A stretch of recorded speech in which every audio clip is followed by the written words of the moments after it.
Magma Rager?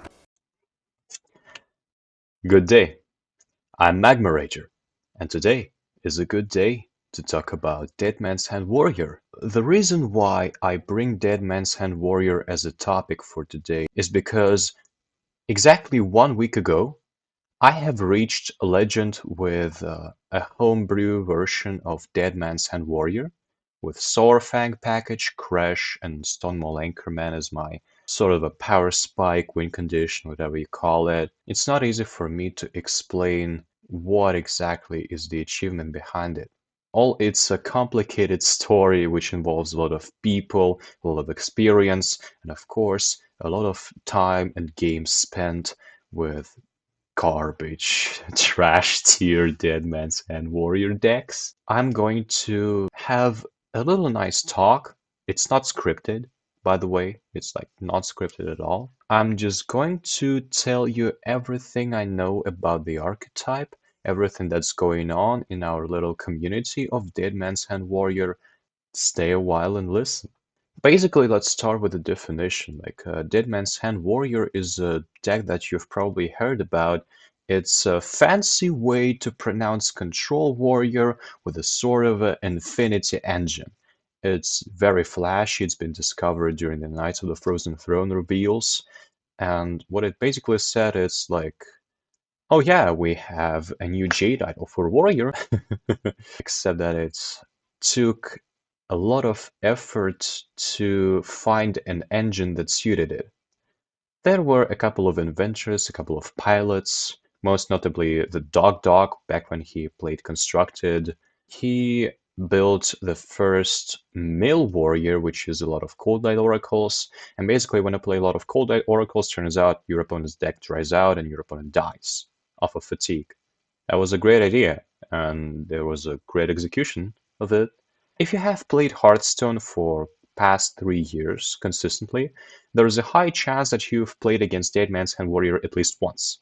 And it probably left you a big impression. It's likely that you either queued into Mill Dead Man's Hand Warrior with Cold Light Oracles, or N'Zoth Dead Man's Hand Warrior with Death Rattle package. Maybe it's Card to Defend or Death Lord. And back in the day, we even used to run Sludge Belcher.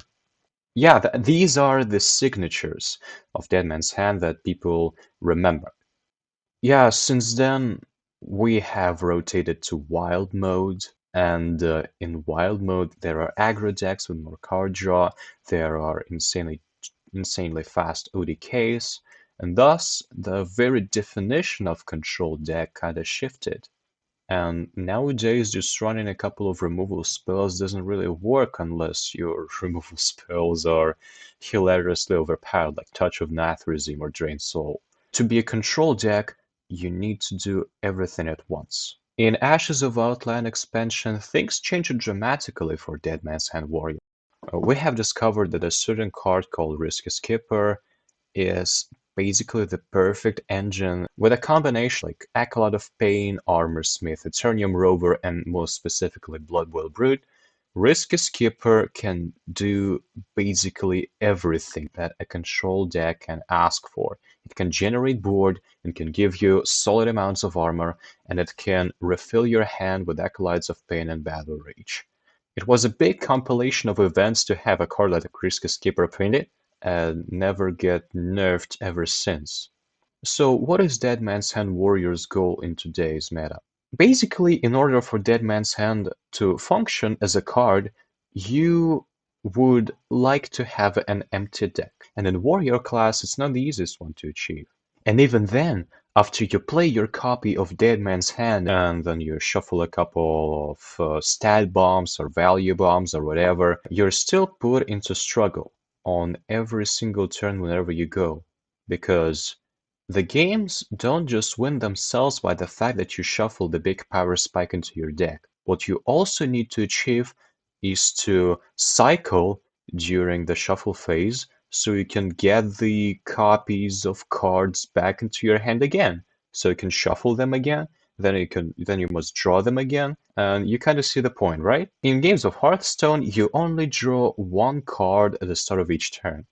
And if the card that you drew at the start of your turn is like the second copy of Dead Man's Hand and not the card that you wish for, the card that you cycle for, you're screwed because you're basically forced to wait for another turn.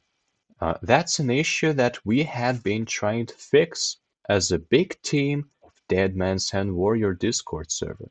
Turns out such a control deck is so nuanced in its tinkering and deck building process that it's kind of easy to just randomly assemble 1k people trying to deck build, trying to find the perfect solution for all the problems that I've listed above. The deck thinning, the what are you gonna do post the shuffle phase, the removal package that's used the most, the health gain package. The answers to these questions change over time. We get new cards printed, like Heavy Plate, like Shield Shatter is our most recent discovery that we're extremely happy about in Alterac Valley. Now let me explain what the core of modern Dead Man's Hand Warrior looks like. It is a Risk Skipper and Risk Skipper Tutor. Its Ankar, the build-around card, which provides you AoE damage, which provides you Blood Boil Brood discounts. It gives you health and gives you card draw. Town Crier. Town Crier is a 1-cost Joy Rush minion. It has a body, it triggers Risk Skipper, and it's almost too good to have in Warrior class. It's an alternative to Kobold Librarian that tutors, that can value trade, and it just never disappoints. The future tempo that Town Crier may provide is just not comparable to anything else that Warrior class can suggest. You don't just cut a Kobold Librarian card from your deck. You just don't do that. If you have access to a Kobold Librarian in your class, you just include that card. There is not even a question about that. We have Shield Slam, a very classic removal that we had been questioning a lot since Shield Shadow was printed, because we're kind of comparing the cards, seeing that a removal to one big thing, like a questline reward, is still kind of relevant, and it's somehow still at reasonable power level, although there are a lot of discussions to cut it, because it's just a spell that does one thing. It doesn't cycle itself, it doesn't generate tempo, it's just remove one thing. The next card is Armor Smith, and it's not the one that I particularly like, because it is a card from way back in Classic. Wasn't really a huge power spike. However, Armor Smith effect can be milked even if you don't have a white board. The one thing that disappoints me about playing Dead Man's Hand Warrior is the fact that you don't just randomly have tons of armor on yourself for the simple fact of being Control Warrior. Unlike in Warlock class and Druid class, we don't get that many stuff for free, and you have to work through to get your 20 armor, 50 armor, 70 armor, whatever in a match. And to achieve that, you gotta include that good old classic card called Armor Smith. I think in the future we will see a card that will substitute Armor Smith. But as long as we can milk it, abuse it, and copy it with Bloodsworn Mercenary, it stays. The legendary star card from Scholomance is our dual class Lord Baroth, which is simply too efficient to be cut from any Hearthstone Control Warrior deck. Lord Baroth, big props to you for existing. You have saved us in the darkest times. Please don't get nerfed. I will craft you in golden one day. Thank you, Lord Baroth. You're also a badass and you look extremely cool. Someday I'll be just like you. And the last two cards that I really want to discuss are Battle Rage and Blood Boil Brood. Blood Boil Brood is normally considered a Tempo Warrior card, but we run Blood Boil Brood in a control deck. What's the real reason behind it? It doesn't really serve the purpose of controlling. Well, turns out it does serve a purpose of controlling for the simple fact of just being too huge. The Blood Boil Brood is too unfair for some aggro decks to overcome, and it comes down with the rush keyword, its instant board impact, and turns out is just very helpful to kill your opponents without even achieving shuffle phase. Blood Boil Brood with multiple copies and copy effect can just make it. No, it's not just sometimes. Like most of the time, aggro decks don't have answer to Blood Boil Brood, and it's just the last nail in the coffin that aggro players have to see before they get thrown in the trash can. And Battle Rage is another card that's usually assigned to Tempo Warrior, but if you use it on skipper turns, let's say it's turn 5 or turn 6 or usually turn 8, on practice, Battle Rage is such a must-have card. Basically, there is a rule of thumb for playing skipper decks like Dead Man's Hand Warrior. If you played Risky Skipper number 1 and you didn't play Battle Rage with your Risky Skipper number 1, your chances to win are basically reduced to 0. I'm not even joking. It is that much important to have a substitute for every armor or value card that you played on your Risky Skipper turns. Battle Rage is extremely efficient for what it does. It's a big constellation of events that we have these damaged minion synergies kind of assembling to help us to pursue that Control Warrior dream. We have settled with like 18 or 17 cards from our deck. That's already a very big number for a core of the deck. It kind of limits our ceiling to innovate, but we don't really need that because Risk Escaper is simply too powerful. So what do you put in the last 12 cards? Basically, it's up to your imagination. I have already talked about the Cold Light Oracle and the Zothwind condition, but over time, we were kind of rewarded for patience. We saw good cards being printed. There is a certain card called Saurfang that nobody believed in because it was just too new. It seemingly did too little, and it turns out that it just suits. It's just yet another constellation that Saurfang can provide you both armor, huge bodies that can tank over 16 damage. It's split into 3 bodies and it compensates for itself because the Anchorman draws a card which solves that post-shuffle problem that I've talked before and provides you a rush body. I would say it's mostly just card design RNG that Saurfang is so good that it can just crush people on its own. It wasn't really meant to be used that way, but I'm happy. I'll take it. I will accept it. There is Dirty Rat. Yeah, but in my specific build, I use Dirty Rat because unfortunately we live in Alterac Valley and there are Shaman players. Disruption is a big priority, and being really minion heavy is a big priority too. Having access to a taunt keyword is a priority as well. Thus, everything points to the fact that Dirty Rat is our most recent answer to the Alterac Valley meta. Basically, Dirty Rat is a card that carried some of my matchups from unwinnable to manageable. For example, playing against Gov Cthulhu Druid, which is like the most popular control deck out there, like every single Gov Druid matchup has become like a cakewalk. Whatever amount of Cthulhuns do they produce, you just outlive them, and the Gov Druid player dies. It's that simple. Sometimes answer to the metas are that simple. You just ride the Shutterwalk, you just ride the Cthulhu, you just play 4 copies of Rat to Rat, all the 4 Cthulhuns. And I really like Alterac Valley meta, despite the fact that quest lines kind of still exist, because it's sort of manageable. At least you can see what your opponent's deck is trying to do, and you have time to prepare to it, and you have tools to prepare for it. That's why control decks may exist in the first place. Now I definitely want to talk about matchups that Dead Man's Hand Warrior really doesn't like, and what defines the playability of Dead Man's Hand Warrior. Dead Man's Hand Warrior is very fragile. If you disrupt, for example, a single Risk Escaper, or if you transform Battle Rage with Oh My Yogg, or if you somehow put a big tax with Boom Pistol Bully, or if you eat a Saurfang with the Mutinous the Devourer, turns out that your whole deck simply dissolves in a matter of seconds.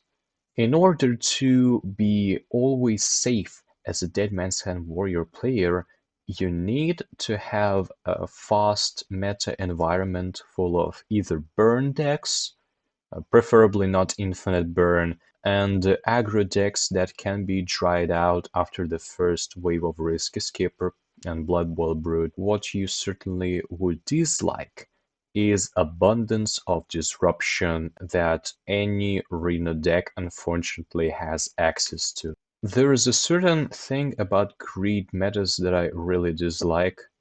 Back in the Wailing Caverns, we certainly had a first ever wild exclusive greed fiesta going on. There were extreme amount of Reno shamans with awful tech cards. There were Reno locks all over the place, running Ticketus and Brandbron's Beard and Gnome trying to outmill each other. It kind of created a certain tornado of bullshit. Let me put this really clear. How do greed metas really develop? Let's say, for example, you play this list of Rhinolog. I know it's a little outdated, but it's at least it looks clean from my perspective. And then your opponent is the same Rhinolog list, but it included like a couple of cool cards, like the cards that cool kids use, like Gnome or Dirty Rat or Mutinous. And that's gonna make a difference between you and your opponent. Your opponent is gonna have more resources than you, and he will overcome your threats just because you're both playing the same decks, but your opponent has more cards. And then you, in response, will try to bring even more disruption, even more greed. You will start cutting Void Lords for multiple Mal'Ganises. You will probably include Expired Merchant for multiple copies of Blood River Gul'dan. And your opponent is like, no, I am the coolest kid out there, and he pulls out his Spirit Singer Umbra, which doubles up the effect of Expired Merchant. And then you're like, oh no, I have just somehow disrupted. And then the greed levels are like the levels of irony. They stack onto each other. And imagine you are just a random Dead Man's Hand Warrior player hanging out there with aggro players, and you queue into this monstrosity. What are your next actions? You will lose. You will lose. There is nothing you can do because your opponent is living in a sort of a delusional world where they need all of this crap to win games, and you're just a control deck hanging out there trying to fish for aggro druids and shadow priests, and instead you get a big slap in the face, a big slap of disrespect. That's why Wailing Caverns was a paradise meta for most of the WoW player base, but I actually despised it.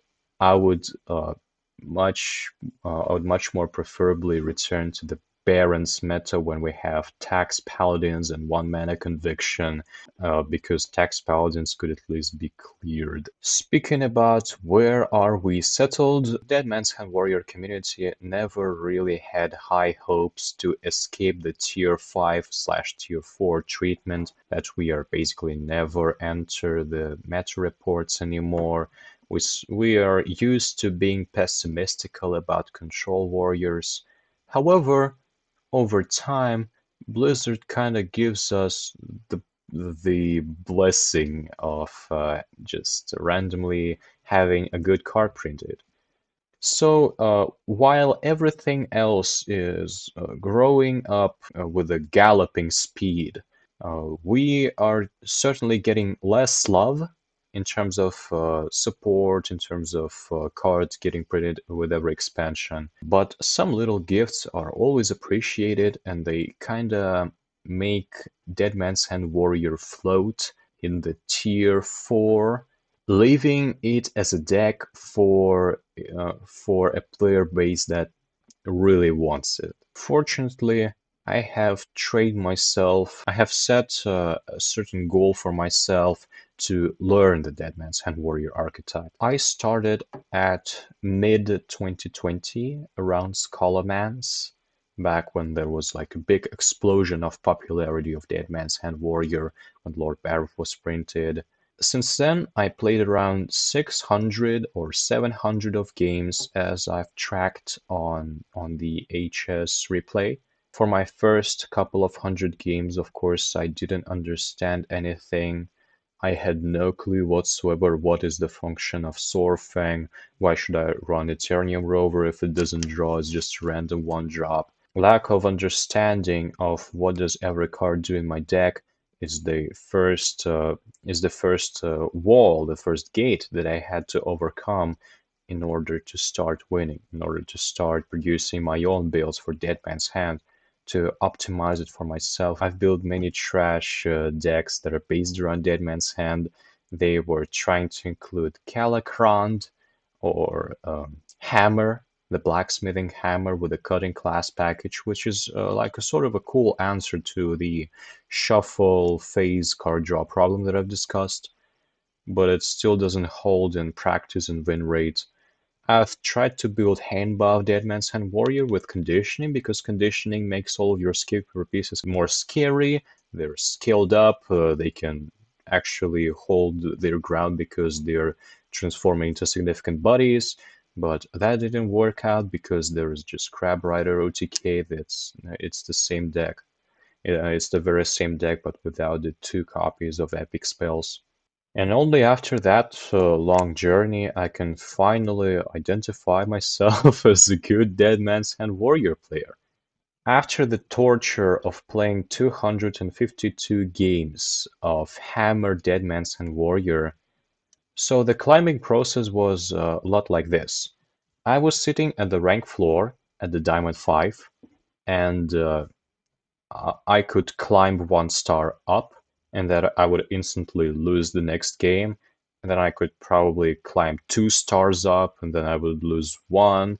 Then I would win one, and then I would lose two, and get back to the rank floor again. I was kind of moving nowhere. I was chasing the dream of proving that I'm capable of creating a new Dead Man's Hand Warrior archetype. I kind of hanged at the dead point of 38% win rate, despite the fact that I have made so many innovations.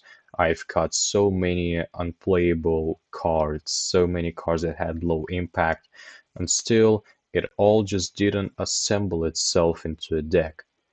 And later on, I just had a random thought, why wouldn't I just switch to a list that's already established, like a Frenzy Deadman's Hand Warrior?